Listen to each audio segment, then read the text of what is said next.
Would you like to be lost in Wonderland forever?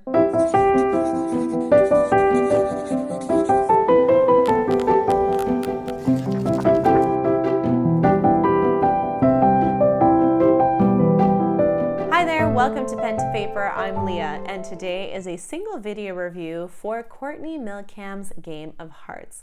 Now, a few Sundays ago, the Rambling Readers and myself, this was our last Rambling Readers discussion, indefinitely, I think. If we ever do get back together, I'll let you know. But the last book we talked about was The Never Heir by Courtney MILLECAM, and I'll put that up in the cards, and you can see that discussion about her retelling of Peter Pan and how, for two of us who read through the entire book, it was our favorite Peter Pan retelling ever that we've read, beating out Wendy Darling. Now, I've only ever read Wendy Darling, but my friend Linda from Linda's World of Books, I don't believe she's very active on her channel anymore, but she's read several Peter Pan retellings, and it was her favorite one. We both agree that Courtney has an amazing sense of what draws the reader into a magical world and how to keep them there. Hey there, if you enjoy listening to single book reviews and, you know, coming along my journey of the books that I'm reading, then go ahead and like this button, click the subscribe bell, and every Friday, that is when my booktube video comes out. And even though there's sinister, dark forces and unlikable characters, she keeps it in a way that is serious, but I don't want to say light. I feel like that would just negate what I just said, but in a way that is not too heavy, that the reader's emotions aren't pulled down to a pit that is hard to get out of, that we can still move on into the magic and the brightness of the other characters, and that pushes the reader along in a good direction and wants the reader to just flow into the story and see where it takes us. So Courtney has a magical touch when it comes to retellings. Today I'm going to focus on Game of Hearts. Now, I read her Game of Hearts as an ARC reader back in February before it came out, and I was so happy to do that for her.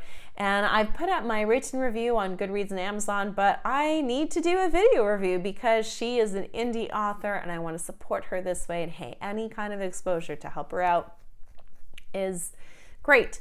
So I already told you it's a magical retelling, but I mentioned Wonderland, of Alice and Wonderland, and you do get introduced to the character of Alice in The Never Heir. So we have Evie, Alice, and I can't remember the third girl's name. And Alice does make quite a few appearances in The Never Heir, which is just perfect to kind of whet your appetite for the character of Alice. But really here, she is the main character. She gets very fleshed out in this book. The story is about, oh, I was just about to say Evie, of Alice. Evie is gone. She has not been able to say goodbye to Alice, so Alice is wondering what happened to her friend. And Alice is the goody two-shoes, the girl that everyone can depend on to be reliable and do what she needs to do for fashionable, elegant London society. She is already set up to marry her childhood best friend, Henry, and to just, you know, kind of take her place in whatever people expect of her. But her true desire is to be a fashion designer in Paris, and she has a sketchbook and she draws in there, and it comes to a point where the rubber hits the road and she gets pulled into this game put on by the Fae and the Queen of Hearts, the Winter Queen, where if she loses the game, she forfeits, I can't remember how long it is now, a year or two, to the Winter Queen's service in her army. And the Winter Queen's champion is Maddox. He is half mortal, half Fae. He's a prince, the youngest prince of the Winter Queens. And he and Alice have to battle it out because he wants the wish. Oh, that's the thing. If she wins or Maddox wins or whoever wins, they get their wish comes true. But if they don't, this is where they lose time of their life to serve in the Winter Queen's army. And so she's gunning for the wish of being a fashion designer. She realizes she cannot live a life that is what is expected of her, and marrying Henry. She wants something more. And Maddox is trapped in his lifestyle, in his service to the Winter Queen, his mother, and he wants freedom to get out of that. So what do you do when you have a very likable female main character and a male main character, and they're gunning for the same position? Only one can be the winner. You've got an enemies to lovers trope, which Courtney does really, really well.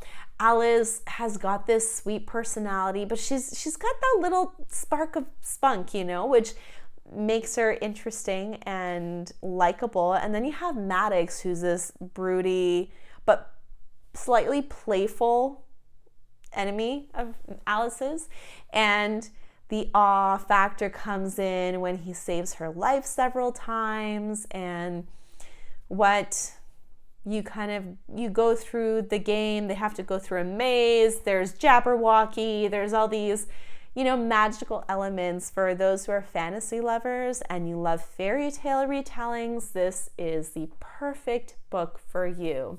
Courtney MILLECAM is so good at what she does. And I love that there's this, I don't want to say naivety, but she has this childlike wonder that she weaves through her words and through the story, that it's like you're transported back to your childhood and you're reading something that you would have read back in your childhood, and that magical element is there. So that was really good. Pacing is just on point, never a very dull moment. There are some slower paced scenes, but they don't drag. They're tied up quickly and then they move into the action, so that's always great. The dialogue between Maddox and Alice is always very witty and sparky. And I loved just her version of the Alice in Wonderland. I don't know if I've read any other retellings of Alice in Wonderland. Well, actually, I just have, well, not a full retelling, but A Court of Broken Promises and Nightmares, which I will do another single video review for that. But this one is definitely very, very true solely to the Alice in Wonderland fairy tale retelling. And I won't tell you who wins the game in the end and how that comes across, because you just have to read it yourself. You have to pick it up if fantasy is your thing. And that's it. That's I just wanted to rave about that and put that out there for you to pick up and enjoy. So get a copy of Game of Hearts, Courtney MILLECAM. You will not be disappointed.